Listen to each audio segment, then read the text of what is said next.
A nation once torn apart by war, now fractured by ideology.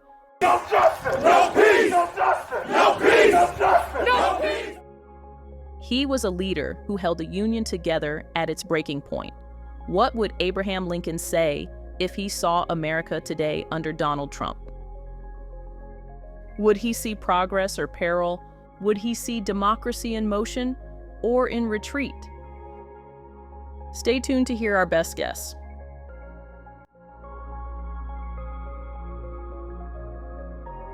Welcome to Ancestors Speak, What Would They Think? The series where we dive into the minds of history's most fascinating figures and imagine how they would react to our modern times, including technology, politics, and popular culture. From abolitionists and philosophers to scientists and politicians, we'll explore what some of the most influential people would say if they were alive today. And let me tell you, these people aren't usually coming from the past to talk sunshine and rainbows. So, let's do it. Let's time travel to hear these ancestors speak. I don't know what will happen now.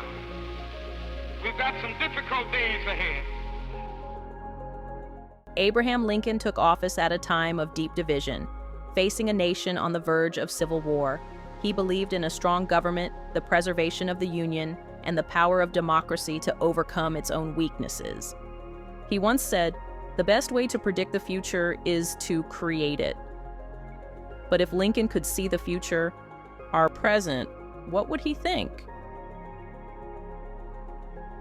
Issue number 1, A New Civil War in Words. In 1858, Lincoln warned, "A house divided against itself cannot stand." At the time, he was speaking about slavery. But today, the cracks in America's foundation run along new fault lines: political, cultural, and ideological. Elections are challenged, extremism grows, Americans see their fellow citizens as enemies rather than neighbors. Would Lincoln see echoes of the pre-Civil War era in today's conflicts? Issue number 2, Dismantling Government. During his presidency, Lincoln expanded federal power, not for control, but for survival. He built the Transcontinental Railroad, strengthened the banking system, and laid the groundwork for national education. Today, many government agencies are under attack. USAID, an agency that provides humanitarian aid and strengthens democracy abroad, has been targeted for elimination. FEMA, the agency that responds to natural disasters, faces funding threats. Even the Department of Education has been called into question. Lincoln once said, "The legitimate object of government is to do for a community of people whatever they need to have done, but cannot do it all or cannot do so well for themselves." Would he see the dismantling of these institutions as a step forward or a dangerous unraveling of America's foundation? Issue number 3, Media and the Crisis of Trust. Lincoln understood the power of words. He once said, "Let the people know the facts, and the country will be safe." But in today's America, truth itself is under attack. Political leaders call journalists the enemy of the people. Misinformation spreads faster than facts. I feel I have to do this. I shouldn't really be the one to do it. It should have been the Justice Department or somebody else, but I have to do it. It costs a lot of money to do it, but we have to straighten out the press. Our press is very corrupt. Lincoln led a nation through war with a firm belief in reason and debate. How would he react to an era where the loudest voice often drowns out the truth? Let me be very clear. We are not trying to hide anything. We have been incredibly transparent, and we will continue to be. Issue number 4, Faltering Democracy. Lincoln once warned, "America will never be destroyed from the outside. If we falter and lose our freedoms, it will be because we destroyed ourselves."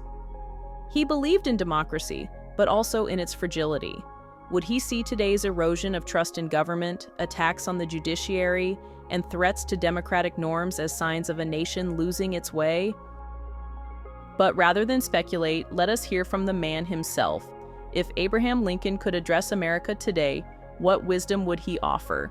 While we cannot know his exact words, this imagined speech reflects his steadfast commitment to unity, democracy, and moral integrity. My fellow Americans, fourscore and many years ago, our forebears established upon this continent a nation conceived in liberty and dedicated to the proposition that all are created equal. Today, we find ourselves tested anew, facing divisions that threaten the fabric of our Union. In my time, I spoke of a house divided, declaring it could not stand when split between slavery and freedom. Now, we confront divisions of another nature, political, cultural, and ideological, that imperil our national unity.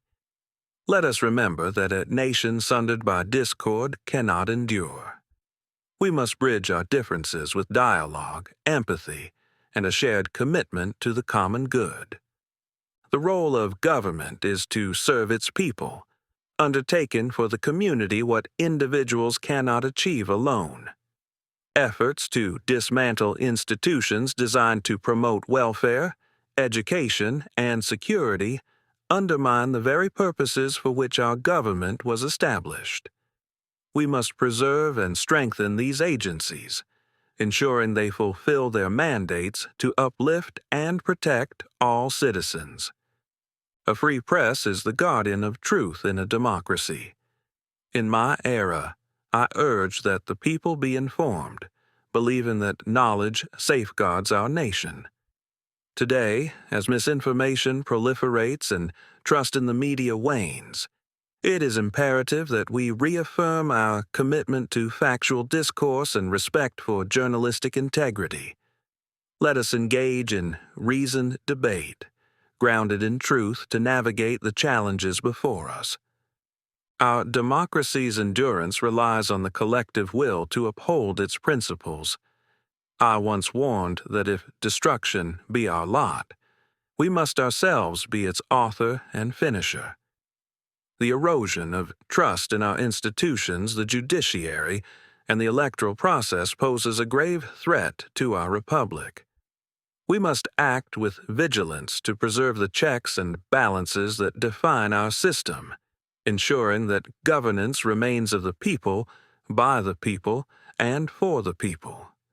In closing, let us strive to embody the better angels of our nature, seeking unity over division, justice over inequity, and truth over falsehood. The challenges we face are surmountable if we stand together, guided by the enduring values upon which this great nation was founded. May we endeavor to heal our divisions, strengthen our democracy, and secure the blessings of liberty for ourselves and future generations. Lincoln gave his life to keep the Union together. His words still echo across time, but words alone are not enough.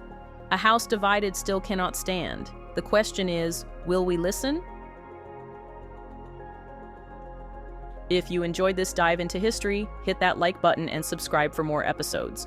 Also, let us know in the comments, what do you think Lincoln would say about today's America? And make sure you stay tuned for our next episode. See you then, time travelers.